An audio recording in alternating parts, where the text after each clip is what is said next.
আজ আপনাদেরকে আমার বাস্তব ঘটনার কথা বলবো। একটি লটারি প্রাপ্তির ঘটনা। আমাদের পাশেই একটি বাজার আছে, সেখানে বিকালবেলায় বন্ধুদের সাথে প্রায়শই আড্ডা দেওয়া হয়। সেই সময় ঘুরতে ঘুরতে একটি লটারির দোকানে যাই। ওই দোকানে সেই দিনের লোকাল লটারির 3টি মাত্র লটারি অবিক্রত ছিল।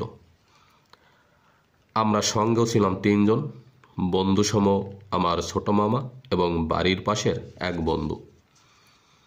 আমার মামা দোকানদারের অনুরোধে 3টি লটারি হাতে নিয়ে দেখে এবং নিজে একটি রেখে আমার কাছে 2টি টিকিট দিল। আমি সেখান থেকে একটি টিকিট সাথের বন্ধুকে দিলাম। 3টি টিকিটের লটারি পারস্পরিক ছিল। 3টি টিকিটের লটারির নাম্বারই পারস্পরিক ছিল।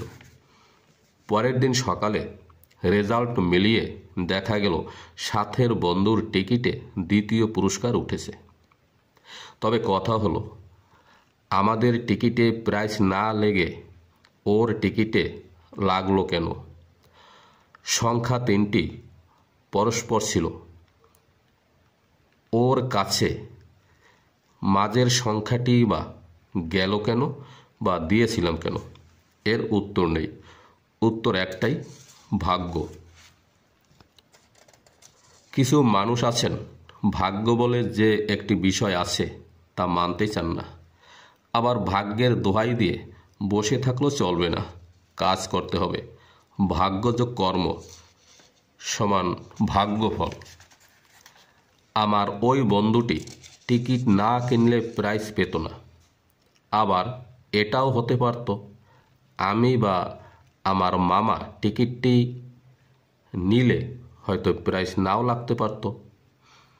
আমার ভাগ্যে প্রাইজ থাকলে ওর নম্বরটিতে না লেগে পরের সংখ্যাটিতে লাগতে পারত। এতে প্রমাণিত হয়, ভাগ্যে থাকলে কোনো মাধ্যমে, কোনো কারণে বা কোনো অজুহাতে তা ফলপ্রসূত হয়েই থাকে। তবে কিছু না কিছু কর্ম করতেই হবে। আপনি যদি শুধু বলেন, হে ভগবান বা খোদা, আমাকে একটি লটারির প্রাইস লাগিয়ে দাও, তাতে কি হবে? ভগবান বা খোদা ধমক দিয়ে তো বলবে, আরে মূর্খ, প্রাইজ পেতে একটা লটারি তো কাটতে হবে। এবার কথা হলো, লটারি কাটবে কারা? সবাই কি লটারি কাটতে পারবে বা প্রাইজ পাবে? লটারি মানেই জুয়া। জুয়া মানেই 10 জনেরটা নিয়ে তারই কিছু অংশ একজনকে দেয়।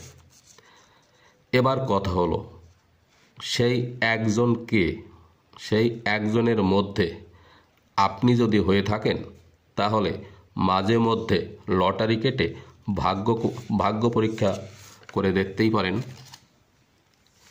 এবার আলোচনা করা যাক, সেই একজন কেমন হলে লটারিতে পুরস্কার জিতে ধনী হতে পারেন। মানুষের হাতের রেখাকে জীবনের দর্পণ বলা যায়।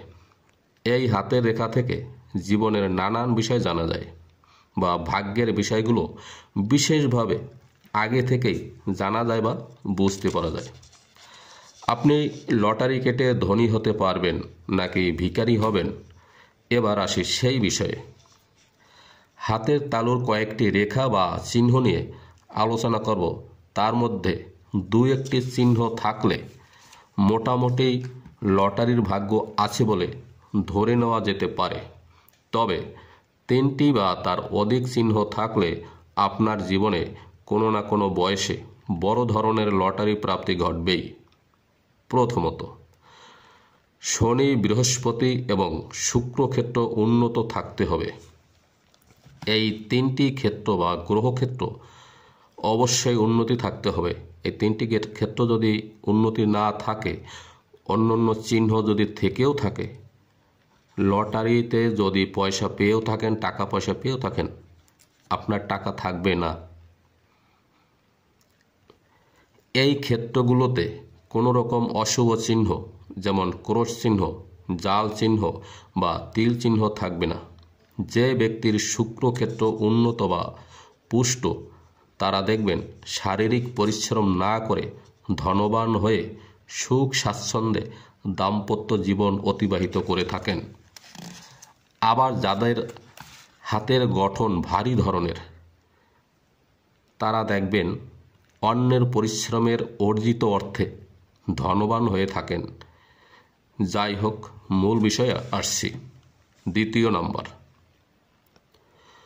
ওই 3 গ্রহ প্রশস্ত ও উন্নত থাকলে এবং এর সাথে রবি গ্রহের উপর কোনো রকম মৎস্য চিহ্ন গঠিত হলেও, মৎস্য চিহ্নটি যেভাবেই হোক, মাথা নিচের দিকে বা উপরের দিকে হোক বা দুই দিকেও যদি লেজের মতো মনে হয়, তাহলে সেই ব্যক্তির অনেক অনেক টাকার মালিক হওয়ার সম্ভাবনা থাকছেই। তৃতীয়ত, শনির ক্ষেত্রে চতুর্ভুজের সৃষ্টি হলে লটারিতে প্রচুর টাকা পেয়ে থাকেন। চতুর্থত, কেতুর ক্ষেত্রে মণিবন্ধের সাথে স্পষ্ট ত্রিভুজ গঠিত হলে বা মাছের লেজের মতো গঠিত হলে লটারিতে টাকা পাওয়ার প্রচুর সম্ভাবনা থাকে। অনেক লটারি প্রাপকের হাত দেখেছি। এই চিহ্নধারী ব্যক্তিরা অধিকাংশই কোনো না কোনো লটারিতে পুরস্কার জিতেছেন। পঞ্চমত, গভীর ও স্পষ্ট আয়ুরেখার কোনো স্থান থেকে শাখা রেখা বেরিয়ে, সে বুধ ক্ষেত্রে বা শনি ক্ষেত্রে বা বৃহস্পতির ক্ষেত্রে গেলে সেটা আলাদা বিষয়। সেই বিষয়ের উপর আমি আলাদা ভিডিও তৈরি করব, যে আয়ুরেখা থেকে শাখা রেখা বেরিয়ে কোন গ্রহে গিয়ে থাকলে তার ফলাফল কি। এখানে শুধু জানুন যে এই আয়ুরেখা থেকে কোনো শাখা রেখা যদি বেরিয়ে থাকে বা কোনো ত্রিভুজ থাকে, তাহলে সেই বয়সে হঠাৎ প্রাপ্তি ঘটবেই। তার লটারি ফাটকা না হয়েও অন্য কোনোভাবে হঠাৎ উন্নতি হবেই। কারো ওই বয়সে চাকরি হতে পারে বা ব্যবসায় অভাবনীয় লাভবান হতে পারেন।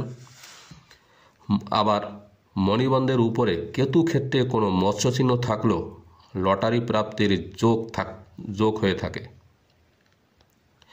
দেখতে হবে মাছের মুখ কোন দিকে আছে। উপরের দিকে থাকলে তাড়াতাড়ি ফলপ্রসূত হয়ে থাকে, আবার মুখটি নিম্নমুখী হলে দেরিতে ফল লাভ হয়ে থাকে। তো একটা কথা মনে রাখতে হবে, এই চিহ্নগুলি যদি না থাকে এবং গ্রহক্ষেত্রগুলি শুভ না থাকে, আপনি 2-1টা চিহ্ন থাকা সত্ত্বেও বেশি একটা লটারি কাটতে যাবেন না। তাতে দেখবেন লাভের চেয়ে ক্ষতিই হবেন, বরঞ্চ আরও সমস্যায় পড়বেন। তাই আজকে আরও অনেক তথ্য দেওয়ার ইচ্ছে ছিল, কিন্তু ভিডিও দীর্ঘ হয়ে যাবে, তাই এখানে শেষ করছি। পরবর্তী ভিডিওর জন্য চ্যানেলটি অবশ্যই এখনও যারা সাবস্ক্রাইব করেননি, অবশ্যই সাবস্ক্রাইব করে রাখবেন। আর ভিডিওটি ভালো লেগে থাকলে একটি লাইক দেওয়ার অনুরোধ করব। সবাই সুস্থ থাকুন, ভালো থাকুন। আপনার সমৃদ্ধি আমার আশীর্বাদ। নমস্কার।